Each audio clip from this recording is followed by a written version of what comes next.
Olá, meus amigos, e hoje vamos tratar do regime jurídico dos bens públicos, ou seja, as características, as peculiaridades dos bens públicos, especialmente se compararmos os bens públicos com os bens privados em geral. Vamos aqui ao nosso primeiro slide. Características dos bens públicos, basicamente a doutrina apresenta 4 grandes características: a alienação condicionada ou inalienabilidade relativa, impenhorabilidade, imprescritibilidade e não onerabilidade. Bom, em relação à primeira característica, a alienação condicionada ou a inalienabilidade relativa, os requisitos para a alienação de bens públicos aparecem no Código Civil, artigos 100 e 101, e também na Lei 866/93, Lei de Licitações e Contratos, artigo 17.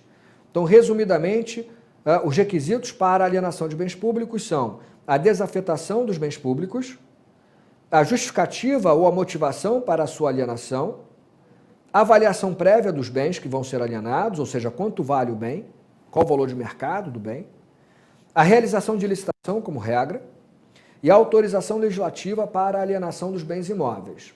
Então, o que a gente vai extrair do Código Civil e da Lei de Licitações e Contratos é a conclusão de que os bens públicos, eles podem ser alienados. Quando se fala, e alguns autores falam assim, quando se fala em inalienabilidade, a gente tem que entender isso como uma inalienabilidade relativa e não absoluta. Por isso que eu prefiro falar em alienação condicionada pela lei. Quer dizer, cumprindo os requisitos legais, o bem público pode ser alienado. Como vimos, o primeiro requisito para alienação é a desafetação do bem público. O Código Civil fala isso. Apenas o bem público dominical desafetado, portanto, é que pode ser alienado. O bem público de uso comum e de uso especial, que estão afetados a um determinado interesse público, enquanto permanecerem afetados, não podem ser alienados. Então, o primeiro passo para alienar bens públicos é desafetação. Só o bem público desafetado, que é denominado de bem público dominical, é que pode ser alienado. Justificativa e motivação, avaliação prévia, licitação. Em regra, o poder público faz licitação na alienação de bens. Vai alienar bem imóvel, o poder público, em regra, faz licitação na modalidade concorrência. Vai alienar bem público móvel, o poder público faz, em regra, licitação na modalidade leilão. Existem 2 situações excepcionais colocadas no artigo 19 da Lei 8666/93, em que o poder público pode alienar bens imóveis por meio de leilão, não apenas por concorrência, que seria a regra. Então, se o imóvel do Estado, que vai ser alienado para terceiro, foi adquirido pelo Estado previamente por dação em pagamento ou processo judicial, esse imóvel do Estado agora pode ser alienado não apenas por concorrência, mas também por leilão. Mas tirando essas exceções, regra, concorrência para o Estado alienar bens imóveis, leilão para o Estado alienar bens móveis. Lembrando também que em algumas situações excepcionais, o próprio artigo 17 da Lei de Licitações vai afastar a licitação. São as hipóteses de licitação dispensada colocadas ali nas alíneas dos incisos 1 e 2 do artigo 17 da Lei 8666. E, em se tratando de um bem público imóvel, se exige apenas nessa hipótese autorização legislativa específica.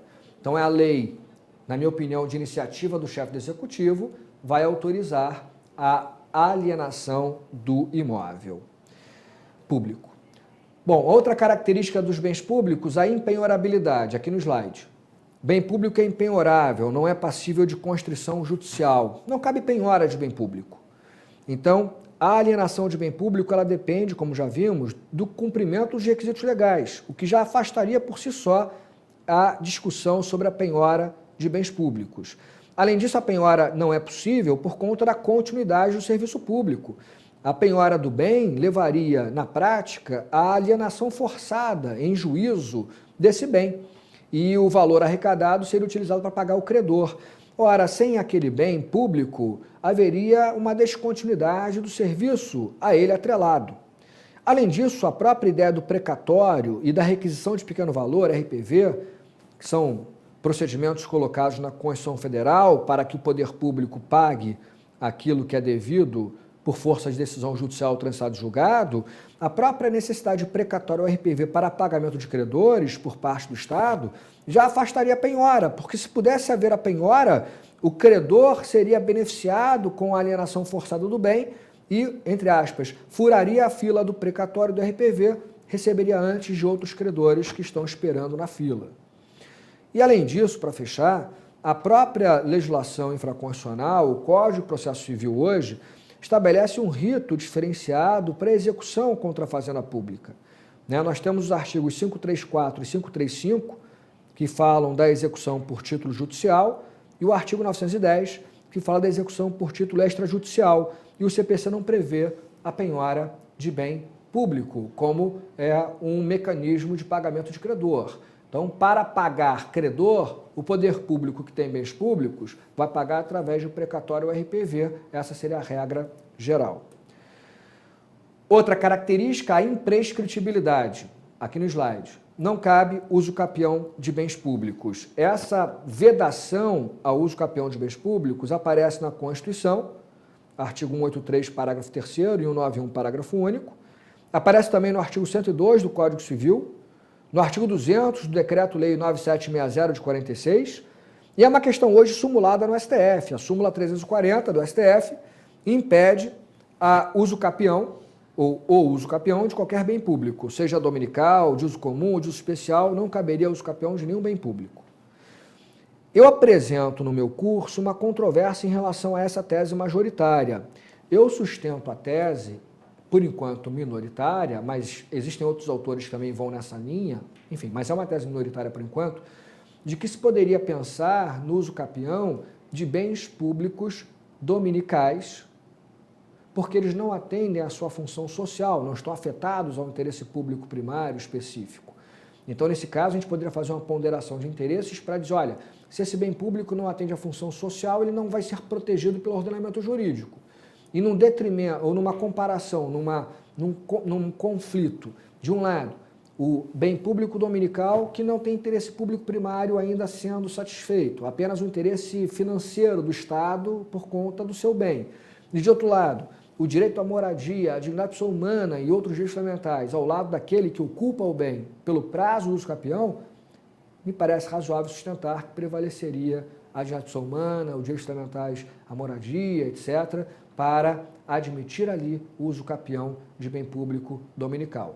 Mas essa é uma tese minoritária. Para se colocar em provas de concurso, a resposta mais adequada, me parece, para provas de concurso, deixando minha opinião de lado, pessoal, prova de concurso, não cabe uso capião de bem público, nenhum bem público, Constituição Federal, Código Civil e, de maneira bem categórica, a súmula 340 do STF.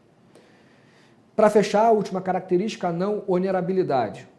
Não cabe garantia real sobre bem público. Não cabe penhor, anticrese ou hipoteca sobre bem público. Vamos aqui para o slide.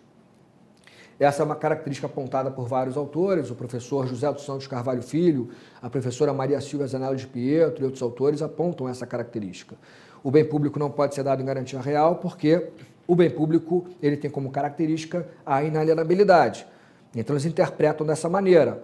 Olhando para o artigo 1420 do Código Civil, o artigo 1420 diz que só pode ser dado em penhor, anticrese ou hipoteca bens que podem ser alienados. Então esses autores dizem, se o bem público não pode ser alienado, não pode ser dado em penhor, anticrese e hipoteca. E aí vai a minha crítica, e eu apresento uma controvérsia.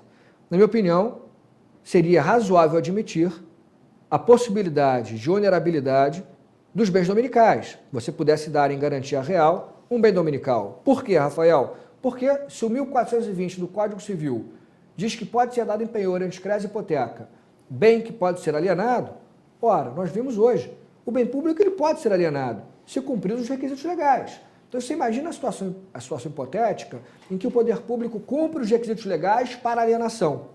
Só que ao invés de alienar, cumpridos os requisitos legais, ele resolve dar em hipoteca como garantia num determinado contrato.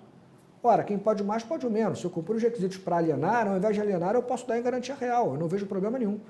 Se garantiria a impessoalidade, porque você teria a licitação para a celebração do contrato para definir quem vai ser o beneficiário daquela hipoteca, por exemplo. Quer dizer, todos os requisitos previstos lá para alienação foram cumpridos, por que não admitir o menos, dar em garantia real? Então essa é a minha crítica a doutrina que vem afirmando de maneira absoluta a não onerabilidade dos bens públicos. Espero que tenham gostado desse nosso encontro e até uma próxima oportunidade.